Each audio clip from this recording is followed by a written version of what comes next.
on va juste revoir, je vais faire quelques remarques sur la forme, sur la grammaire et sur le vocabulaire. Alors là, je vais être relativement rapide en fait, puisque ben, vous n'avez pas le droit à l'erreur.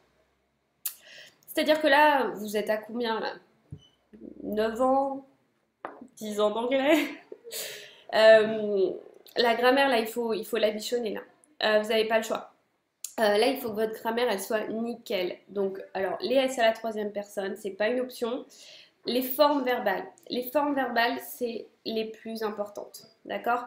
Donc ça, c'est vraiment, vraiment le plus important. C'est vraiment bien maîtriser ses modaux, son present perfect, son prétérit.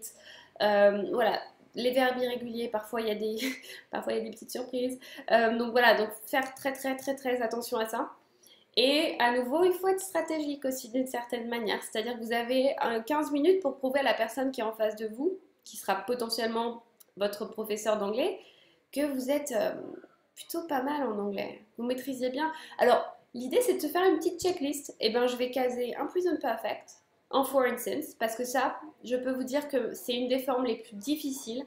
Et très très souvent, malheureusement, elles ne sont pas maîtrisées. Donc, I've been studying economics for 5 years. Par exemple, d'accord? Donc ça marche bien. For instance, present perfect, ça c'est top. Une forme de conditionnel, vous savez, les formes bien lourdes. If I had been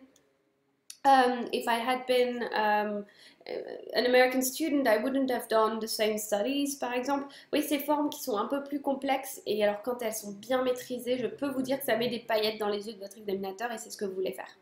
Alors, je fais une toute petite parenthèse, j'ai vu qu'il y avait une petite question. En fait, sur un oral de 20 minutes, c'est une petite question de répartition. Sur l'oral de 20 minutes, essayez de parler donc 9 minutes. Donc, essayez de faire, allez, 2 minutes d'intro, 4 minutes. Non, qu'est-ce que j'appelle 1 minute d'intro, 4 minutes de résumé, 4 minutes de commentaire, conclusion en 30 secondes. Pour être juste en dessous de la barre des 2 minutes. Des 10 minutes. Voilà, donc juste essayer. L'important, c'est surtout d'avoir un résumé, un commentaire équilibré. Ça marche? Ok.